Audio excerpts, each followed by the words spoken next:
Peace.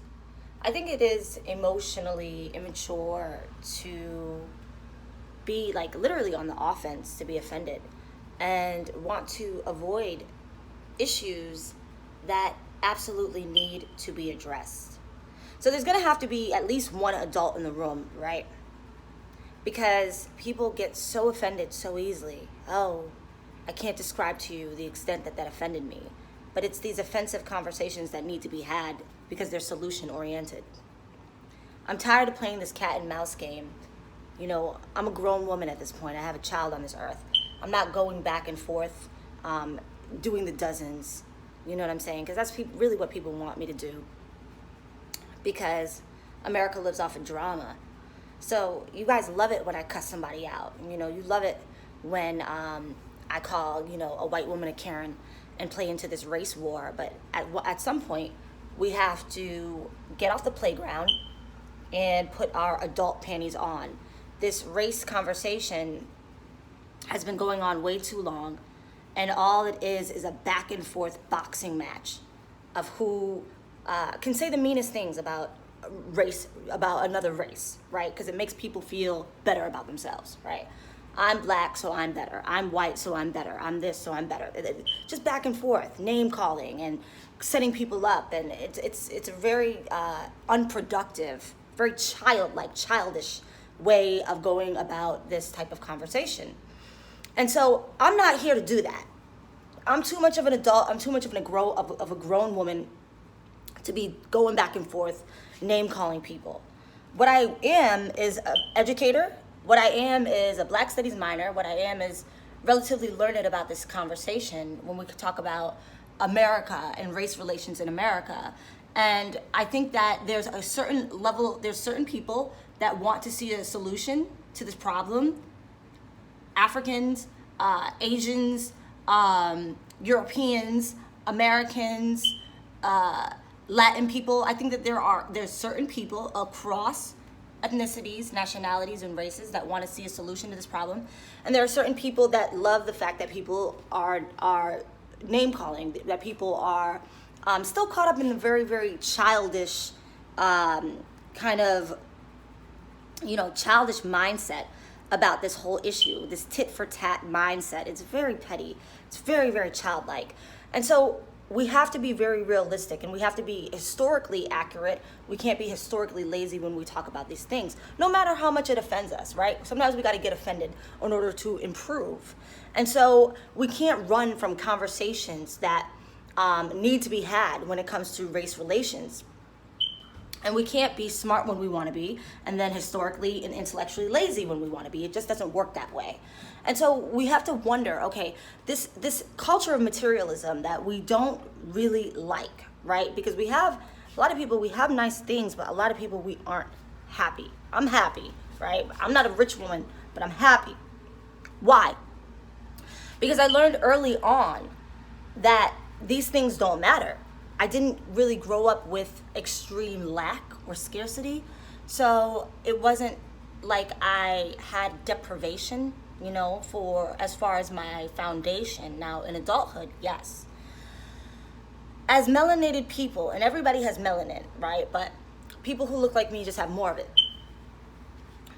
Those whose roots are in Africa, we come from a continent of extraordinary abundance. I'm talking diamond farms. I'm talking ruby farms, emerald farms, gold mines, like a lot of like very high, value as far as in America, gems and precious stones. And so we didn't sweat it. Like, yes, we were adorned. Yes, we were kings and queens. Yes, we had like nice things, shiny things, like jewels all day, right?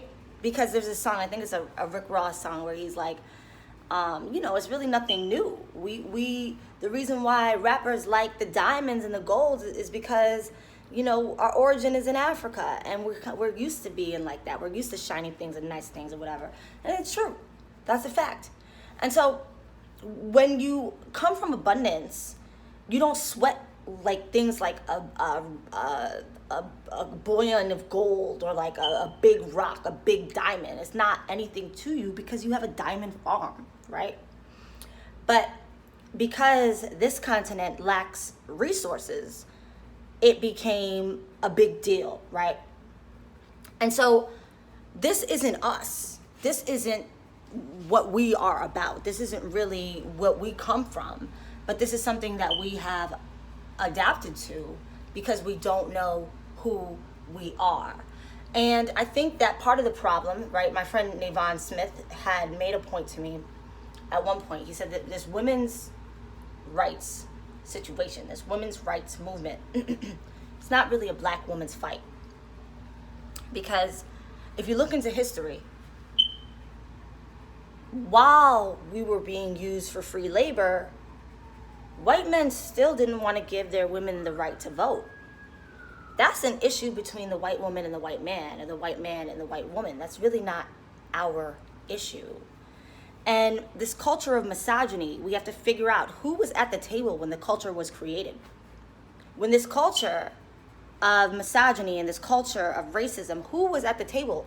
Were people that look like you and me at the table to be a part of the conversation of how the culture was going to be shaped and formulated?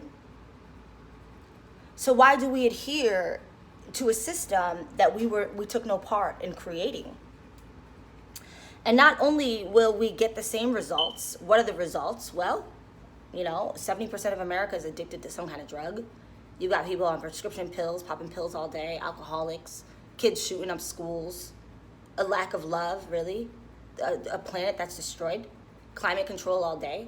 Like, we can recognize the extraordinary dysfunction of our society, but then we have to say, okay, what's the origin? Because we can't be historically and intellectually lazy. What is the origin? What seeds were planted to create this destruction? Who created a culture of material gain over love? And look at the outcome of it. And it's not just the people that are, quote unquote, on the bottom that suffer. The ones that are, quote unquote, on the top suffer too. You've got people in loveless marriages. You've got people that hate their husbands and hate their wives. You've got people that hate their lives. Got a lot of money, but wake up every day and they want to kill themselves. Why? Why is this culture producing this stuff? And don't you think that we should have the mentality that the buck stops here? Right? So we can go back forth all day. I got a smart mouth. I got a real smart mouth. I can talk a lot of shit. But how productive is it to be calling people names all day? How productive is it? Is it solution oriented? It's not. And so black women, I want to encourage you, please do not mimic a people and do not mimic a culture that has destructive and degenerative results. You all are all about materialism. You're trying to be like the white woman, and she's not even happy in her culture. And if this offends you, I think it's a good thing. Why? Because we have to have these type of conversations that make people uncomfortable and offend people in order to create a better society and a better world. Peace, y'all.